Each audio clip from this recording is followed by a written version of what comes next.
Hi! In this video, share ko sa inyo yung skincare na ginamit ko for the past 15 days. This is the Rejuvenating Kit from Skinworthy. Pinadala nila to sa akin to try it out and para i-share sa inyo yung experience ko sa paggamit ng rejuvenating set. So, I've never tried any rejuve sets before kasi takot akong gumamit ng mga rejuve. Kasi 'di ba, mga chemical exfoliant sila, so talaga magpipil yung balat mo, mahapde. Ayoko kasi ng ganon kasi hindi kaya ng skin ko kahit hindi ako sensitive. So, sabi nila, ang rejuve daw nila kasi ay mild lang. No offense sa Skinworthy at saka sa iba pang rejuvenating set, pero I know na there are no such things as mild rejuves. Kasi lahat ng rejuve matatapang, mga chemical exfoliants yan. Kaya ka nga nagpipil Kaya nagiging sensitive yung skin mo, whether mild yan or hindi. Kasi nga, pang-exfoliate yan. So, papalitan nila yung layer ng skin mo. Sa halip na mas matagal, syempre, mas mabilis na panahon nilang papalitan yung skin mo. Kaya nga ganyan, kumikintab-kintab. Kaso nga lang yung itong mga blemishes ko. Actually, dumami lang siya ngayon kasi nagpapahinga lang ako ng skin ngayon. Wala akong nilalagay sa mukha ko, kaya tinutubuan ulit ako ng mga pimples. Pero sa loob ng 15 days na ginamit ko yung rejuve nila, hindi naman ako tinubuan ng kahit anong pimples. Kaso nga lang, yun nga yung sobrang pamamalat. Yun yung nangyari sa akin. And, isi-share ko sa inyo kung paano ko siya ginamit. Nag-alinlangan pa ako kung paano ko siya gagamitin. Pero luckily, kasama nung PR package nila, nagpadala sila ng letter na mayroon ding guide. Sinunod ko yung guide nila kung paano yung paggamit ng kanilang rejuvenating set. Pero first, let us talk kung ano ba yung impression ko noong natanggap ko yung package. Takot akong gumamit ng rejuve kasi ayokong nagbabalat yung mukha ko. Ayoko nang habang nag-skincare ako ang hapdi-hapdi sa balat kasi talagang nung nag-apply ako sobrang namumula yung ibang parts ng mukha ko. Tapos sa packaging niya, ang cute niya. Hindi ako fan ng mga pink. Alam niyo ng mga friends ko. Hindi naman siya pink na pink, para lang siyang peach, pero ang cute ng pagka-peach niya. Wala akong makitang ibang review ng Skinworthy sa YouTube, pero nakikita ko lang sa Facebook nila at saka sa Instagram nila. Madaming nagre-review na maganda daw yung effect sa kanila ng rejuvenating kit ng Skinworthy. Ngayon, sa sobrang gustong-gusto kong mapa-improve yung skin ko or somehow mapaltan yung skin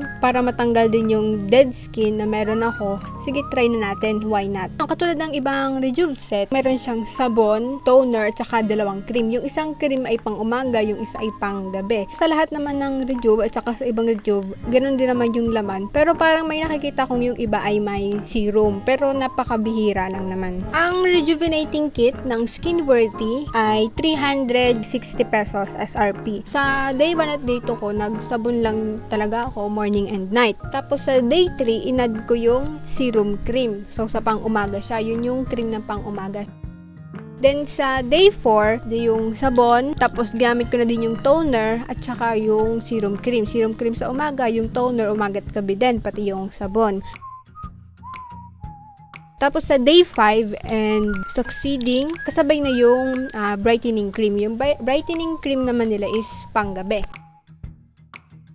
So now, let us talk about the ingredients ng kanilang rejuvenating products. Sa glutathione bar, natatanggal niya yung mga dirt and bacteria na meron sa ating skin. So, meron siyang 5 main ingredients. Yung L-glutathione, collagen, niacinamide, hyaluronic acid, and kojic acid. Yung L-glutathione daw na meron sa kanilang glutathione bar, yung soap nila, it brightens skin and improves skin texture. Collagen reverses premature signs of aging. Niacinamide, so alam naman natin ang niacinamide reduces hyperpigmentation and inflammation, tapos it fades dark spots, yan. So hyaluronic acid, this is a good ingredient. It promotes skin repair and locks in moisture. Ang kojic acid, syempre sa lahat naman ng sabon ng mga rejuve set, kojic yung kanilang soap, kaya hindi intended for those who have sensitive skin ang mga rejuve set kasi masyadong matapang yung kojic. Minsan hindi kinakaya ng mga may sensitive skin yung effect ng kojic. So, yung kojic acid, it lightens skin and reduces dark spots. So, katulong siya ng niacinamide. Next, yung toner naman nila, marami siyang vitamin, no? May vitamin A, vitamin B3, vitamin C, and vitamin E. Tsaka, meron din siyang hyaluronic acid. Yung work ng hyaluronic acid sa glutathione bar, ganun din dito sa toner. Now, yung mga vitamins na lang yung ating pag-usapan. So, yung vitamin A, it minimizes the appearance of fine lines, tightens pores and repairs damaged skin surface. For the vitamin B3, ano ba ang B3? Diba niacinamide yun? So, katulad lang din doon sa may glutathione bar. Reduces hyperpigmentation at saka regulates sebum production. For vitamin C, promotes collagen production and reduces inflammation. So, parang katulad lang din siya ng collagen at saka niacinamide na pinagsama. Ngayon, yung vitamin E naman, it rejuvenates dehydrated skin, lightens dark spots, helps neutralize free radicals. Tapos, next, pag-usapan naman natin yung dalawa. Serum cream na pang umaga at saka yung brightening cream na pang gabi. Yung serum cream, it protects your skin while keeping it moisturized. Kasi parang ang ginawa nila dito, sunscreen at saka serum in one. Parang pinagsama nila. So, mayroon siyang niacinamide, sodium hyaluronate, zinc oxide at saka glycerin. Niacinamide, ganun lang din naman. Ang sodium hyaluronate improves skin hydration and reduces premature signs of aging. So, napansin nyo, kahit magkakaiba yung ingredients, pare-parehas lang yung work nila sa skin natin. Yung zinc oxide offers skin protection from harmful UV rays. Next, glycerin, it retains moisture and softens the skin. Last one, meron tayong brightening cream. Sa brightening cream, meron siyang vitamin E, vitamin C, niacinamide, and hyaluronic acid. Katulad lang din siya doon sa ibang products. Kaso, meron pa siyang kasamang retinol, fruit extracts, and glycerin. Hiningi ko kay Skinworthy kung ano ba yung work nung tatlong yon, yung retinol, fruit extracts, at saka glycerin. Kaso sabi nila, ewan, basta dun sa IG, hindi pa daw pinopost, so hindi pa nila may i-share. So, hindi ko alam kung anong meron doon. Pero, yung retinol, maganda siya para sa mga skincare products na ginagamit natin. Para sa atin, ewan ko kung para din sa mga acne prone. Basta maganda yung retinol talaga. Then, yung fruit extracts at saka glycerin, hindi ko talaga alam kung para saan yun. I-share ko naman sa inyo yung mga first impressions ko noong first time kong ginamit yung GADA product na meron yung kanilang rejuvenating kit. Syempre, una kong ginamit yung sabon, diba? So, sa glutathione bar nila, sa sabon nila, habang ginagamit ko siya, yung amoy niya, parang katulad lang din siya ng mga ordinaryong sabon. So, wala siyang strong smell, pero may amoy siya. Pero napaka-minimal. Hindi naman siya masakit sa ilong. Tsaka dapat hindi matagal, maghilamos gamit ang kojic soap. Dapat mga 20 seconds lang siguro. Kasi nga matapang ang mga kojic soap. Tapos, hindi din siya overwhelming. Yung bula niya, sakto lang. Hindi sobrang bula, hindi konti ang bula. Diba, bagong hilamos. Pag natuyo yung face mo, kahit hindi mo i-gano ng face towel, katulad siya ng ordinaryong kojic soap, yung skin mo sa face, para siyang banat, alam mo yun, which is I found normal talaga sa mga kojic soap kasi gumagamit ako ng kojic soap noong high school pa ako. Ngayon, yung serum cream naman nila, ito yung serum cream nila. Actually, super konti lang ng laman nila. Ang kapal ng consistency. Kung i-imagine mo, yung word na serum, sa serum cream nila, di ba ang serum medyo manipis lang? Well, wag mong i-expect na kasing nipis ng mga normal na serum, yung serum cream nila. Kasi ang kapal na ang kanilang serum cream. Tapos, di ko alam kung sa akin lang, pero hindi ko agad siya ma-blend ng ayos. Kasi, para siyang nagbuo-buo pa ng kaunti sa aking face. Siguro kasi nga, madami akong dead skin. So, parang nagseset siya. Tapos, mabango siya na hindi naman,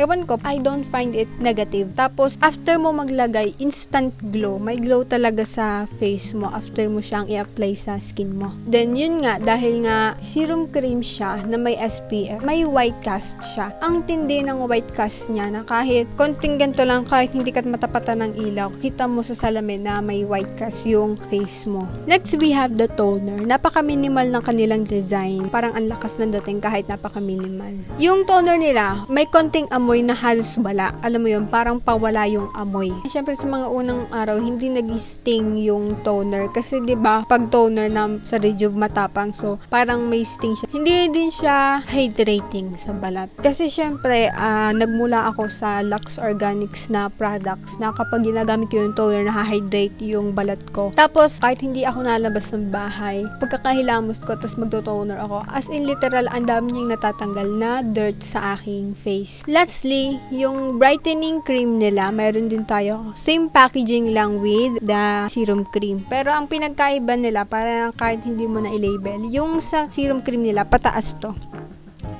Yan, pataas yung design. Tapos dito sa brightening cream nila, ito, pa-horizontal. Ngayon, dito naman sa brightening cream nila, mas konti yung laman niya kung ikukumpara mo doon sa serum cream nila. Tapos, color yellow yung cream. Pag in-apply mo, para siyang petroleum jelly na tini-spread mo sa iyong skin. Kaso, ano siya, mas madali siyang i-blend kumpara kay serum cream. Napaka-moisturizing niya sa balat and nagsaset siya agad sa face. Ngayon, isi-share ko naman sa inyo yung mga napagdaanan kong hirap sa loob ng 15 days ng paggamit ko ng rejuvenating kit ng Skinworthy. So, syempre, sa first week, wala pa akong masyadong naramdaman. So, sa day 6, napansin ko na sobrang sensitive na agad ng balat ko sa araw. Tsaka kahit nga yung hulab lang, namumula agad yung balat ko sa init. Tapos, sobrang irritated agad ng skin ko. Talagang kahit hindi ako lumalabas, basta maramdaman ko lang na mainit yung paligid, nagre-react agad yung skin ko. Talagang ang kati-kati, pero hindi naman pwedeng kumutin. Ang pula-pula niya. Alam mo yun, hindi ko talaga siya pwedeng hawakan. Ngayon, day 7, ay di naka 1 week na ako. Sa day 7, dun ako nag-start mag-peel. So, una kong peel is dito.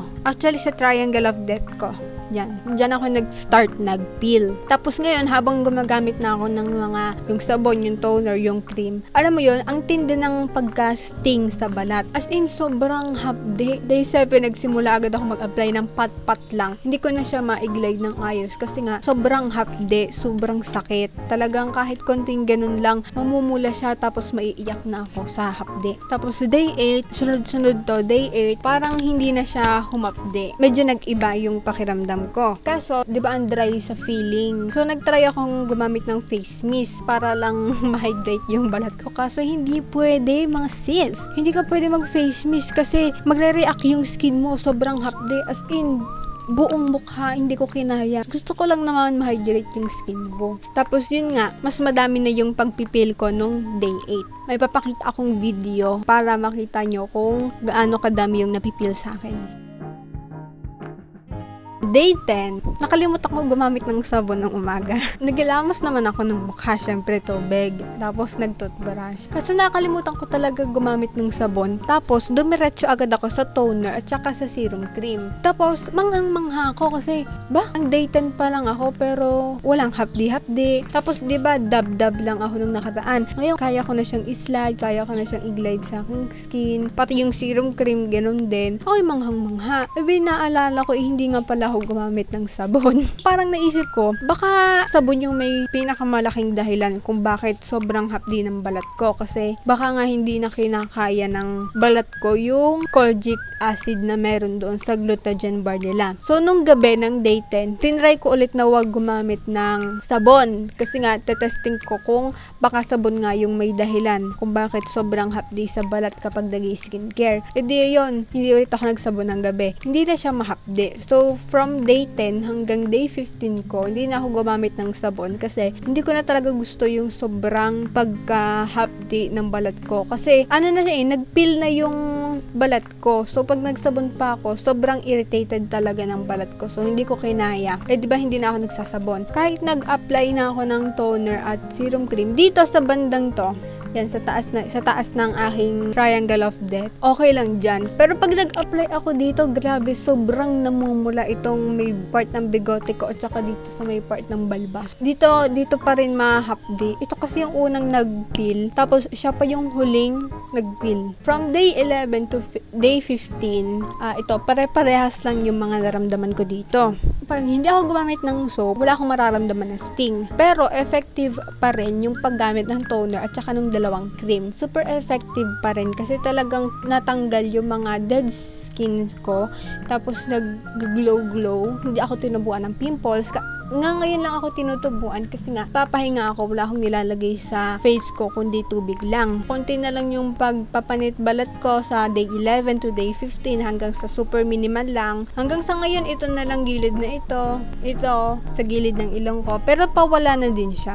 Tapos yun nga, hanggang sa araw na to, kitang-kita yung kintab ng skin ko kahit tubig lang yung ginagamit ko. Kasi diba pag tubig, pag natuyo, wala na. Pero ngayon pag naghilamos ako ng tubig, ano na pa rin siya, makintab pa rin siya. So, hindi ako naglalagay ng kahit ano sa balat ko. Hindi ako nagpupulbo. Syempre, hindi ako nagme-makeup. Nagfe-face mist lang ako once a day. 1 to 2 times a day, ganyan. Para lang ma-hydrate yung skin ko. Kasi, pakiramdam ko talaga ang dry. Tapos, ito, sobrang nag-dry to. Kung kita niyo yan. Pati ito. May texture siya. Meron nga din ako dito may texture ako dito at saka sa ganito ko. Pero natanggal ko lang. Para lang siyang dead skin na namuo. So, tinanggal ko lang. Pati itong part na ito. Kasi, nagluluha kasi ako sa gabi. Tulo lang ng luha. Sobrang hapdi na. So, hindi ako naglalagay sa eyelids. Pero, hindi ko alam kung bakit. Pero, grabe, namamalat din siya at sobrang dry niya. Hindi ko alam kung bakit. Hindi ko naman siya nilalagyan. Pati nga yung leg ko namalat kahit ano. Nung first to 5th day lang ako naglagay sa leg. Takot talaga akong mamalat. Pero, okay naman yung kinalabasan. Siguro, talagang acne prone tayo. Wala talagang makatalo sa aking mga tigyawat. So, ano bang products ang pwede makatalo sa aking tigyawat, ha? Ilabas nyo na yan.